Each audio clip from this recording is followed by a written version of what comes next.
Thank you, Pastor Paquero. Thank you muli sa opportunity na i-preach ang Word of God. At ako ay nagagalak na andito tayo para pagbulay-bulayan natin ang Word of God na napagbigay sa atin ng spiritual na lakas. So, bago ako mag-pray, gusto ko na buksan natin ang ating mga Biblia sa Acts 13. Acts 13. So, ang ating text is Acts 13, 1-12. Acts 13, 1-12. Pero meron akong tatlong verses na babasahin lang. Then mag-pray ako. Okay? So Acts 13, 1-12. Pero tatlo lang yung babasahin ko bago mag-pray.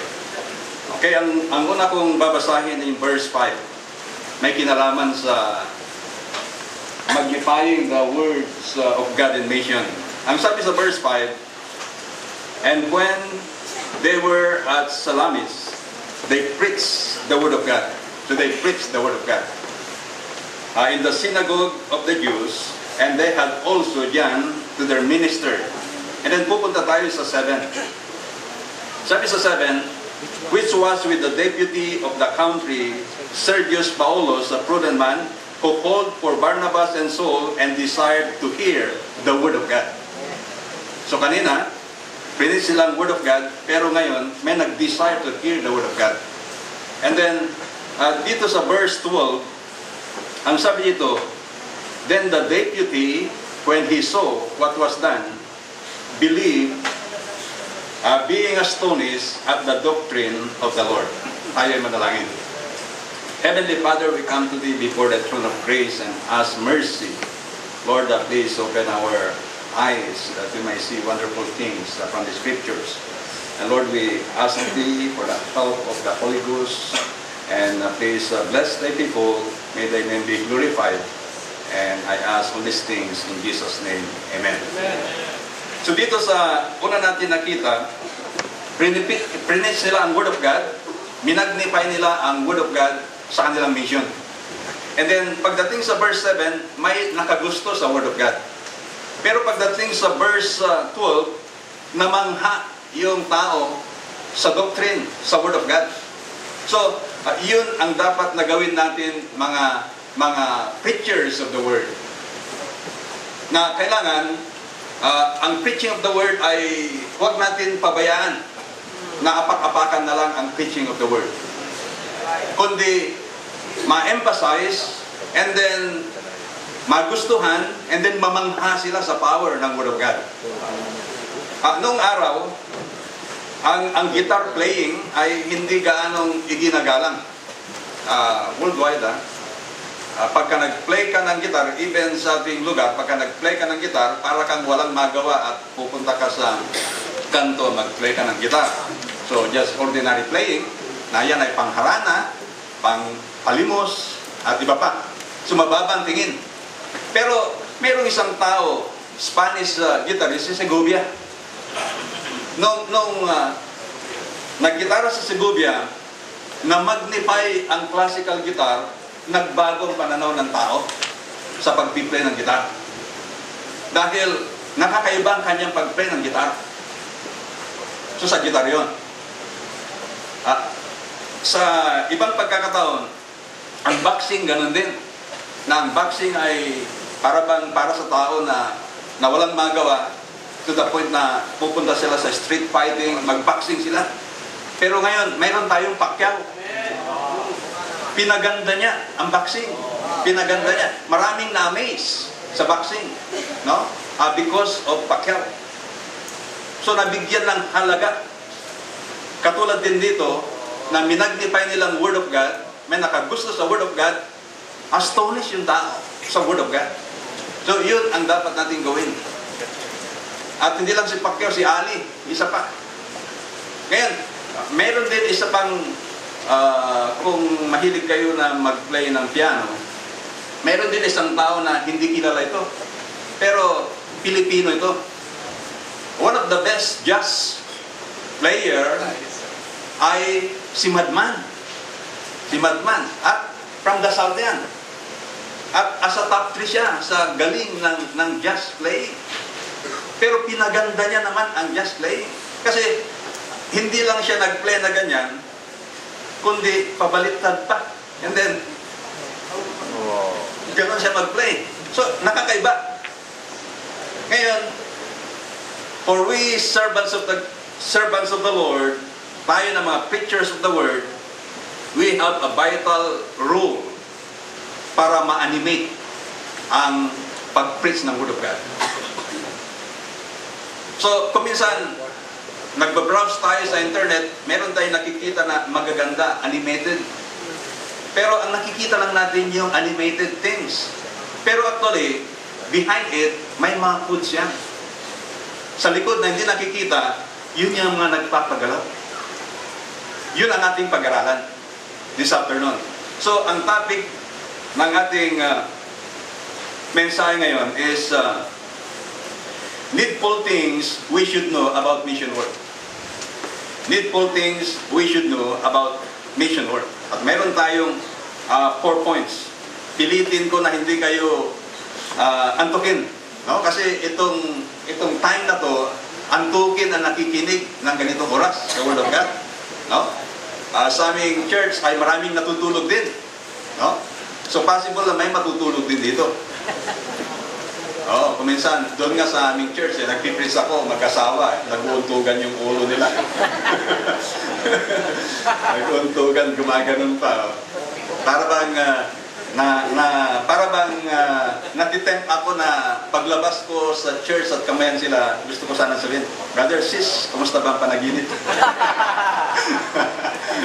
Pero, hindi ko naman masasabi kasi parang hindi ko, hindi ko image yung gano'n na nagbibiro. No, iba yung image ko. So, needful things we should know about mission work.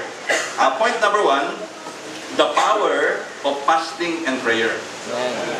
Ito yung mga gagawin natin sa likod ng animated preaching of the Word. Buhay. Vibrant. Vibrant. Gawin natin na vibrant. At gawin natin na pagka napakinggan nila ang Word of God, sabihin nila, brilliancy. Natutuwa ako noon, nanonood ako ng chess, para bang namamati na yung isa. Pero sa isang move ng kalaban, namati tuloy yung dapat na magmati doon. At sigaw nila, brilliancy. Brilliancy. Amazing. Amazing. So, yun ang role natin. Para natin malaman yon, may mga sa likod dito ay dapat natin pag-aralan. So point number 1, the power of fasting and prayer. Ang sabi sa verse 1, now there were in the church that was in Antioch certain prophets and teachers as Barnabas and Simeon and was called Niger and Lucius of Cyrene and Manaen, which had been brought up with Herod the Tetrarch and Saul. At ang sabi sa verse 2, and they ministered to the Lord and fasted. The Holy Ghost said, separate me Barnabas and Saul for the work whereunto I have called them. Bago na amaze yung deputy, bago na mangha. Alam nyo, mayroong power ang fasting and prayer. Amen. So una sa lahat, prayerful believers are powerful servants of the Lord. Amen. And we have to pray. So, nakita ko yung power ng prayer. Especially if we have faith in the Lord Jesus Christ.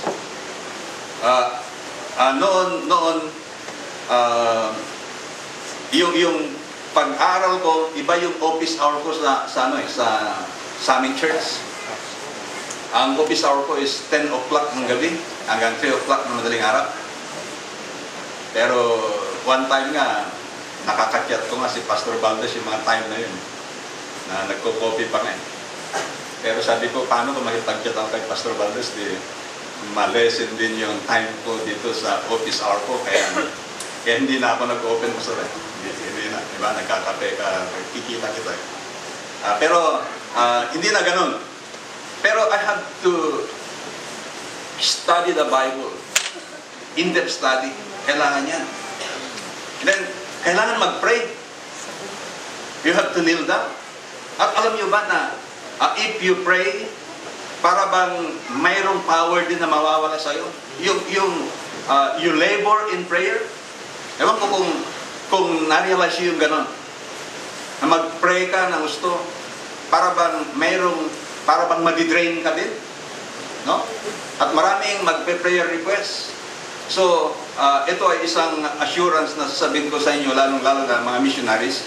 Ang ginagawa namin sa aming bahay, lahat na prayer cards na binibigay nyo sa amin, ganyan kakapal na, nilalagay namin sa isang napkin holder sa table. Before we eat our breakfast, kukuha kami ng isang prayer card. Bago ipag-pray yung food, pinapag-pray namin yung missionary. And then lagay sa likod. And then sa lunch na naman, isa naman na pangalan, ipag-pray namin yun, before we pray our food, then ilagay ulit sa likod. Kasi hindi mo mapag-pray lahat yan. Daming mga missionaries. So, yan ay amin nakagaulihan. Pero nakita ko na if you pray intensely to God, magbabago rin ang buhay natin. So, mayroong ibang impact sa ating buhay. So dito, ang sabi, as they ministered to the Lord and fasted, the Holy Ghost said separately, Barnabas and Saul for the work whereunto I have called them. And when they had fasted and prayed, and laid their hands on them, they sent them away. Kaya ang mission, maganda mag-start sa prayer at sa fasting. So mayroon na tayong, loaded na tayo pagka humayo tayo. Dahil ang mission field is battlefield. Ang battlefield is war zone. Hindi comfort zone. Right. War zone.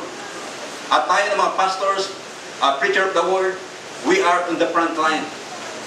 At kung hindi tayo handa dyan, we suffer much. We suffer much losses. Kaya we have to pray and fast. Pero yan ang problema ngayon ng Baptist, yung fasting. So, hindi nyo na itataas ang iyong kanang kamay, pero sino sa atin ang nagpa-fasting? No? Exempted na magtaas ng kamay ang Baptist. Kasi less, itaas natin lahat kung hindi tayo nagpa-fasting. No? So, prayerful believers are powerful servants of the Lord. And then prayer and fasting bring forth miracles.